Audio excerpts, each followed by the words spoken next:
Video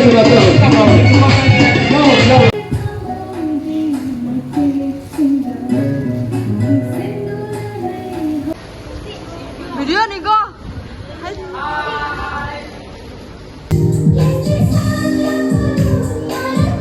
Bako university se. Hoi hujiki ore chatlani. Emanabising sula e na haya bako.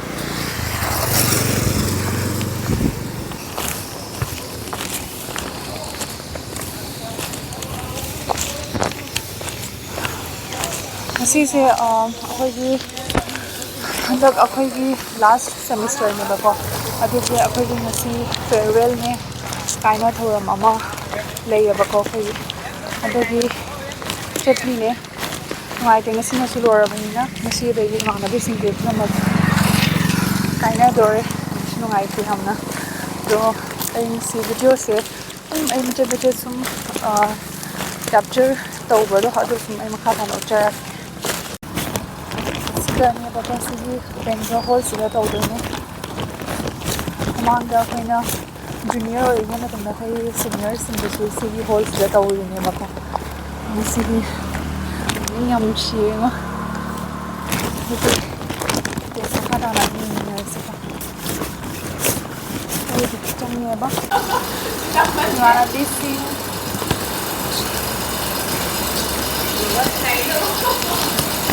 Sem sama loi mo.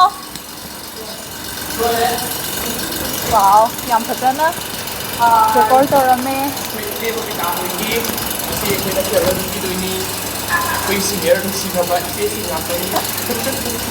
Kasi game na magsuna di lak na dri ba? Na junior ni. Sige, farewell si Team Hobby ke.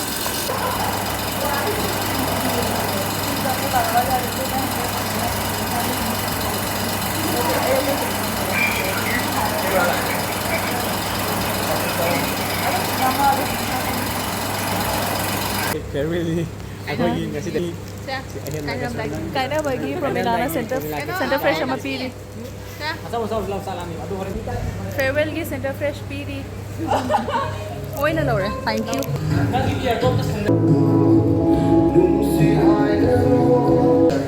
in manipuri tambili bi je amadi yam sinbibagi sinjala farewell kaina langdai thouram asigi Commemorating stage thagtpa election biriba manipuri department ki head oina thangpu biriba oja Dr. nungshina oja bu stage thagtpa tungdana kuna further study to wala ba ki mayam ama lady aduna maram moiraga mari leina ba direct singa thai ba and sir sibu ita Commemorating nangde ba ko Gaina 5 first lama ko tamay na khangna si ko han ba imanabi se to si priya ga hema pati ga na hana khangna gi bai ta re ko ado gi ade si su roi na mata mata khangna re ado gi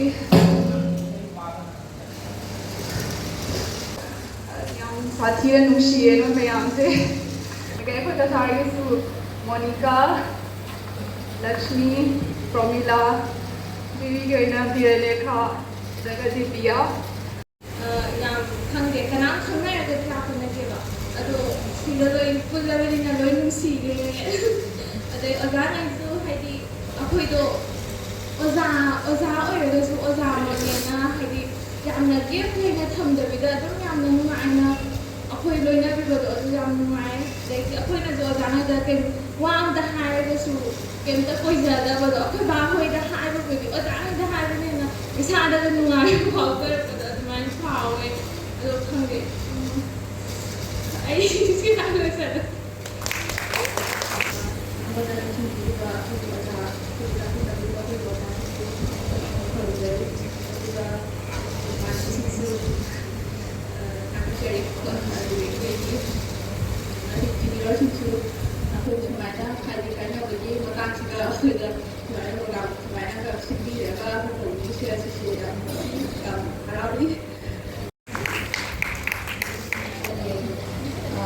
Junior men su thank you kasi program sigi lagi da tawag kaya mga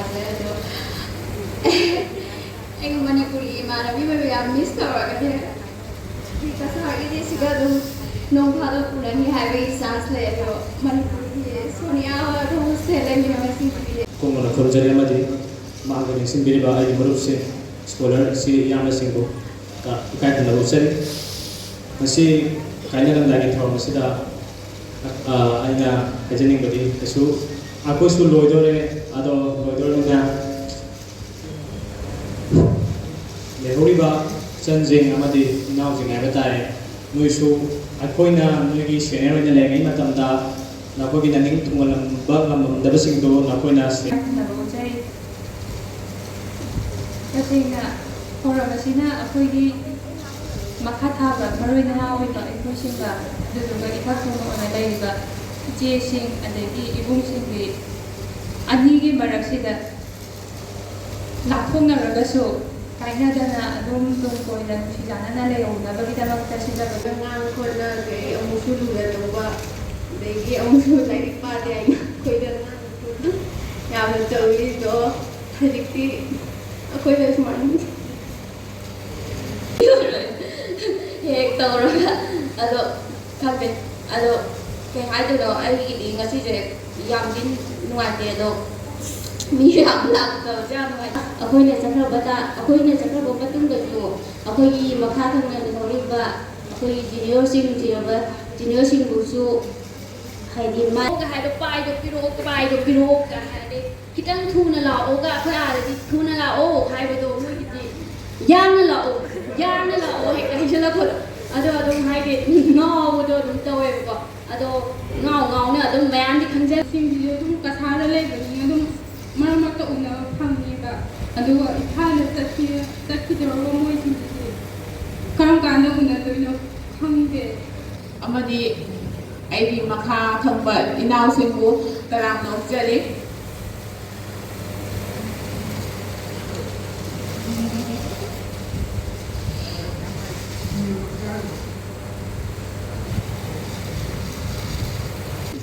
aina haibo wa idara ina soja na bala no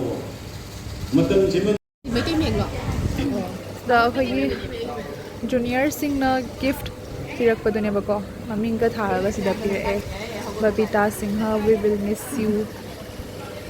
gift se am khaje ado hangdoga yenge ko ho sidi dum ai yum yoro ko ina hangdora age yam khaje ꯑꯩꯈꯣꯏꯒꯤ MAꯒꯤ ꯀꯩ ꯍꯥꯏꯇꯥꯔꯦ ꯑꯔꯣꯏꯕ ꯅꯨꯃꯤꯠ ꯍꯥꯏꯇꯥꯔꯦ ꯉꯁꯤꯗꯒꯤ ꯍꯧꯔꯒ ꯑꯃꯨꯛ ꯍꯟꯅꯁꯨ ꯀ꯭ꯂꯥꯁꯇ ꯐꯝꯗꯨꯅ ꯑꯣꯖꯥꯁꯤꯡꯒ ꯋꯥꯔꯤ ꯁꯥꯟꯅꯕꯁꯨ ꯐꯪꯉꯔꯣꯏ ꯑꯔꯣꯏꯕ ꯍꯌꯦꯡ ꯅꯪꯅ ꯊꯜꯂꯁꯨ ꯑꯩ ꯁꯨꯡꯅꯣ ꯅꯣꯛꯑꯔꯣꯏꯁꯦ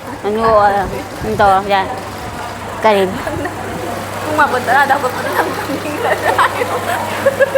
ꯀꯔꯤ ꯑꯍꯥꯟꯕꯒꯤ ꯁꯦꯁꯟ ꯁꯤꯁꯨ ꯂꯣꯏꯔꯦ ꯑꯗꯣ ꯍꯧꯖꯤꯛ ꯃꯊꯪꯒꯤ ꯀꯜꯆꯔꯦꯜ ꯄ꯭ꯔꯣꯒ꯭ꯔꯥꯝꯁꯨ ꯇꯧꯒꯅꯤꯅ ꯍꯥꯏꯕꯀꯣ ꯑꯗꯨꯒꯤ ꯍꯧꯖꯤꯛ cultural ꯄ꯭ꯔꯣꯒ꯭ꯔꯥꯝꯁꯨ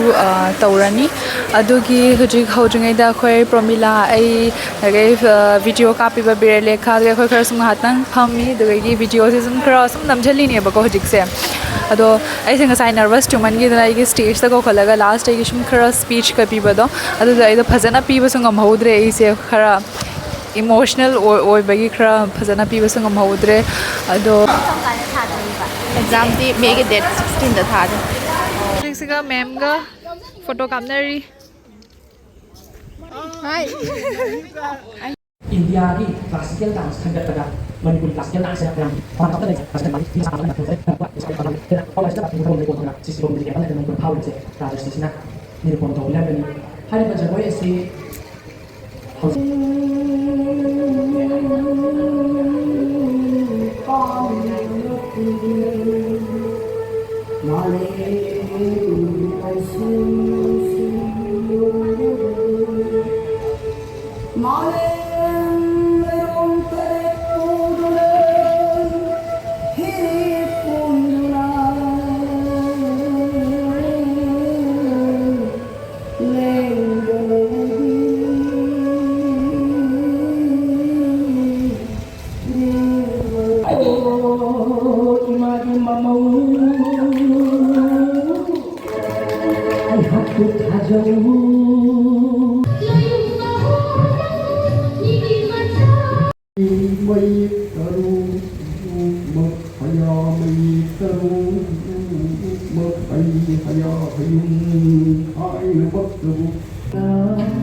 nungshina koi kaina se ai se haijari mapan da lebi ba ise sing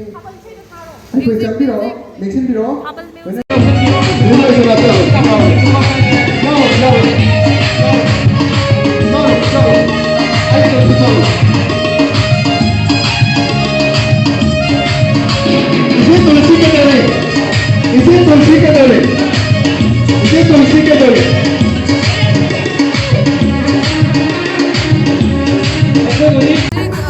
Ngasigi thabal chong basu loire na ngasigi video se patang swai se kasu Silchar rage ko mail the video se punai be like share and subscribe to biro mo and thank you for watching bye bye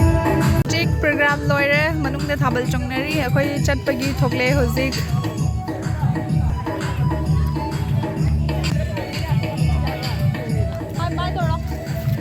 bye bye thabal chong wai ni dress se phajab rahi am gyo mayam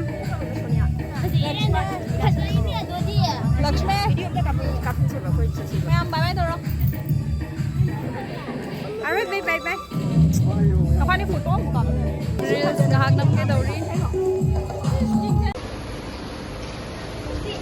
video निको